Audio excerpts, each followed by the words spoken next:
right, hello everyone, and welcome to another Consolidated Credit webinar.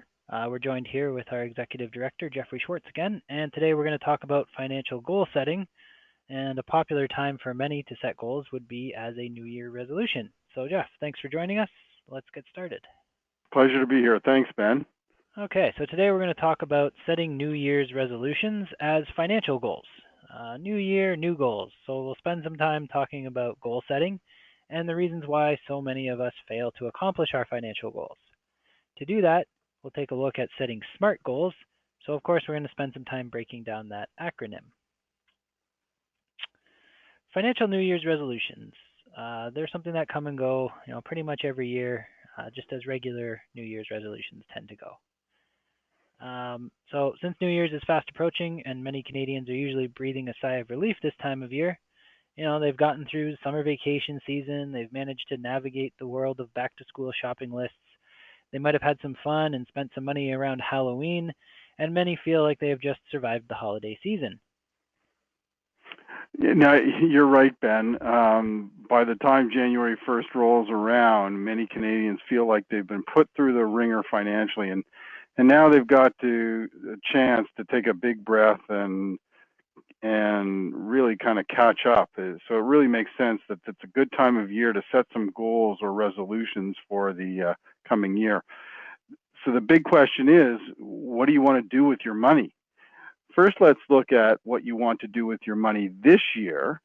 Now the new year is upon us, but it may also be worthwhile to take a look at what you want to do with your money next year as well. Now, how will your financial goal that you set this year help you with your financial goal for next year or even in 3 years? All of our financial goals should be structured this way with an eye towards a long-term financial goal, such as retirement or paying off a mortgage, perhaps even creating a will or an estate plan. But that's kind of putting the cart before the horse. So let's get back to our short-term goal first. Right. We always want to start with a short-term goal, maybe something that lasts for up to 1 year. So what do you want to do with your money in the next year?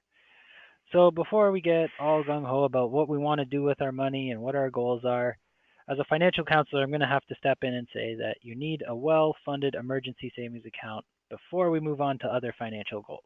So, how much do you need? That's a popular question I get whenever I bring up the topic of emergency savings. How much do I need to have in my emergency savings plan? So Jeff, I'm sure you've heard that question quite a lot in your time.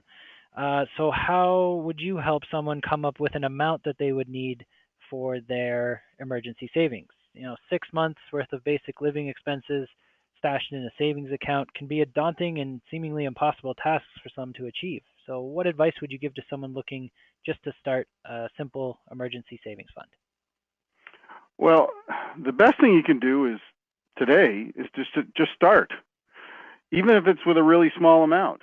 Start with small amounts, and just like you're seeing in the tips here, make it a weekly habit. Set up an automatic savings plan at your bank or your financial institution and start putting away a small amount as an automatic deduction from your paycheck or at the beginning of each month. Just put it aside. If you don't think you can afford this, try cutting down on a smaller or daily expense like coffee or lunches out, and then take that money. If 6 months of food, rent, and utilities seems impossible right now, aim for $1,000 to start. In reality, $1,000 probably isn't enough for an emergency savings fund for most Canadians, but it's a start. And once you get the $1,000, you'll try and grow it to $2,000. There are thousands of things that can happen out of the blue that can cost you big. You might need a car repair, an emergency dental procedure, or maybe even somebody in the family got sick. Or it could even be your dog or your cat, and all of a sudden, those bills start to add up. Whatever it is, try and have some savings in place for that. It's a personal question that's going to be different for everyone based on their situation, but start somewhere, even if it is just $1,000 for now. Great points, Jeff. And that's something I've done with counseling clients. I ask them, what is the worst week of your life, or what might that look like? And oftentimes, just as you said, having the car break down the same week that the water heater dies is probably going to cost a whole lot more than $1,000. But starting small is going to start to build that confidence. And then eventually, you'll start to become more secure and you'll feel better And you've already got some emergency savings in place, maybe. Then what? I hear that a lot. I have a bit of money in savings. I want to start small.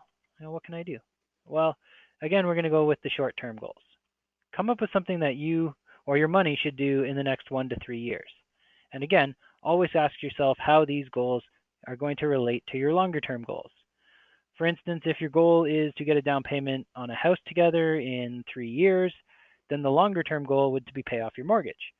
Longer than that, you might want to include that home or an asset in your estate. So while paying off your mortgage might seem like climbing Mount Everest at first, getting the down payment together would be like reaching the first base camp. And to help us with that goal progression, all you need to do is remember to be smart. So the first rule to smart goal setting is that the goal needs to be specific. When I hear someone say, their financial goal is to save more money or get out of debt, I kindly let them know that those are good ideas or wishes, but until we specify that idea, it's not a goal. It's just a dream at that point. We need dollar amounts or percentages, something like I will save 5% of my paycheck to develop an emergency fund. That's much more useful than saying I want to save money for emergencies. You can also include things like what accounts you're going to use, maybe something like save 5% of each paycheck in a TFSA or put $25 a month into my RESP. That's going to help you understand and ultimately achieve your goals. So really, what you're trying to answer is as many of the five W's as you can. Who, what, where, when, why. And it's probably a good idea to throw a how in there while you're at it. That's great. So next we've got M, Ben, for measurement. You need to measure your goal. And if it's a financial goal, it's pretty easy to do that since we're most likely talking about money. So how much are you saving? $10, $25? Write it down so you know that this is the measurable amount of money that you're using. Next, you'll want to measure the frequency or how often. Is it going to be once a month or every week? The bottom line is you need to get some way to measure it. So how will you measure your goals? The easiest way is to set an amount and frequency and then check in on them every once in a while. If it's been 2 months and you haven't saved anything, then your measurements need to be adjusted. Otherwise, the goal just might not be obtainable at all. And as we'll see next, A is for attainable. You need to be sure that you can do it and that it's within your reach.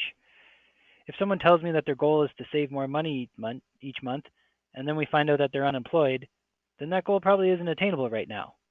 For a goal to be attainable, you need to look to your personal situation and whether or not you have the time and effort, and is that going to be worth it, especially when it relates to accomplishing that goal. Debt is often a good example of this. There are people out there that simply have too much debt. They are insolvent. They'll never be able to pay it off on their own.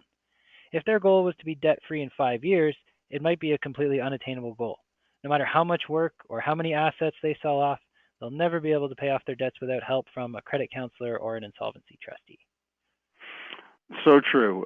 Thanks, Ben. And more than anything else, it also has to be relevant to you. You're not going to be motivated unless it's relevant to your situation.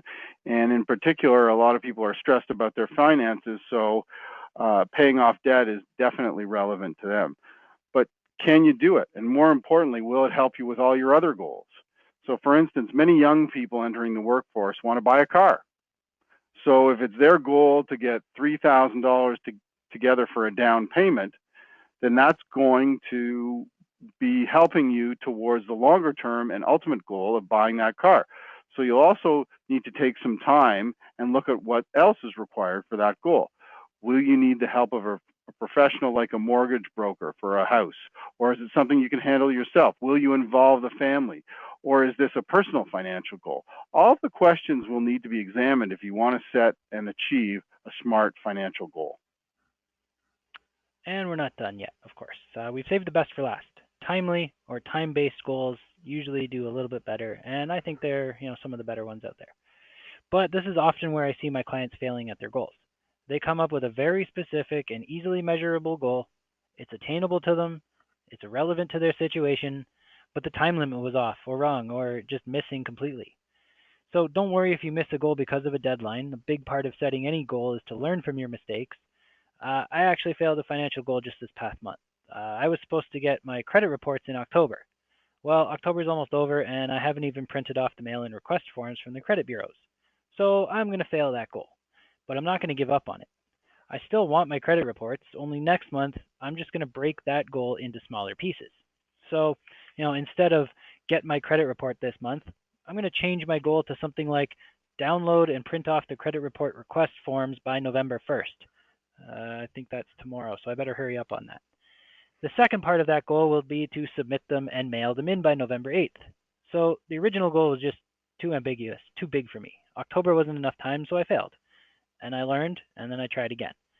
So, it does sound like my undergrad all over again, but the point is to stick to a time frame or a date on your goals.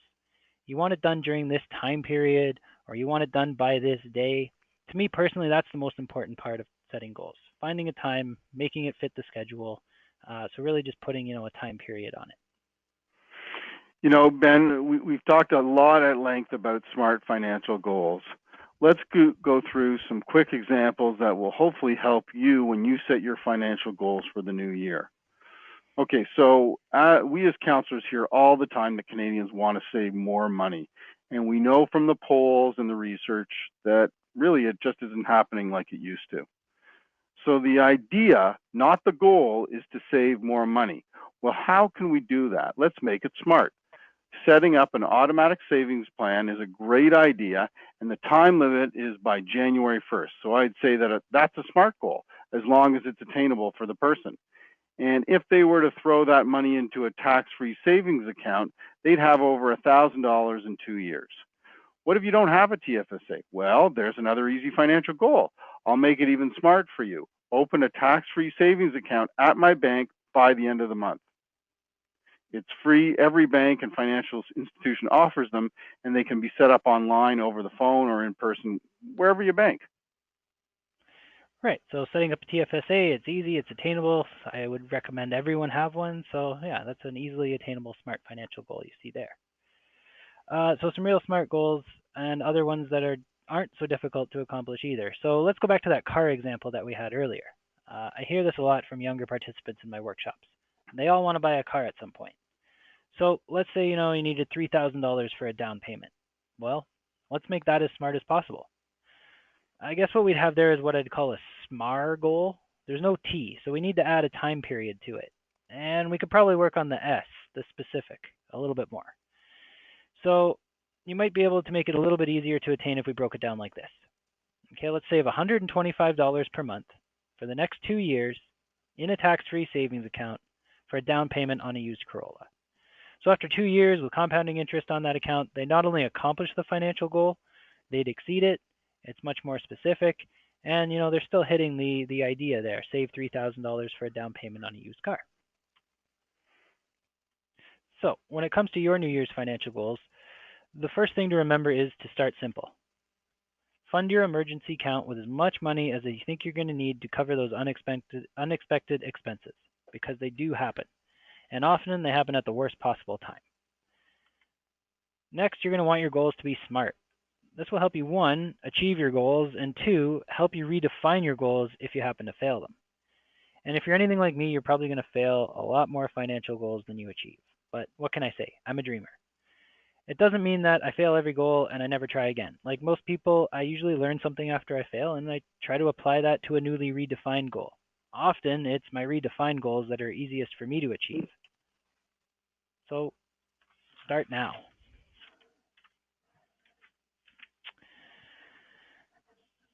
All right, so if you want to connect with us, I hope you've learned something. And if you want to learn more, you can connect with our resources at the website there. The new year is fast approaching, so if you wanted to learn a little bit more about goal setting, or perhaps speak to one of our financial counselors and set some goals yourself, please be sure to check out our website and feel free to contact us at the information you see there.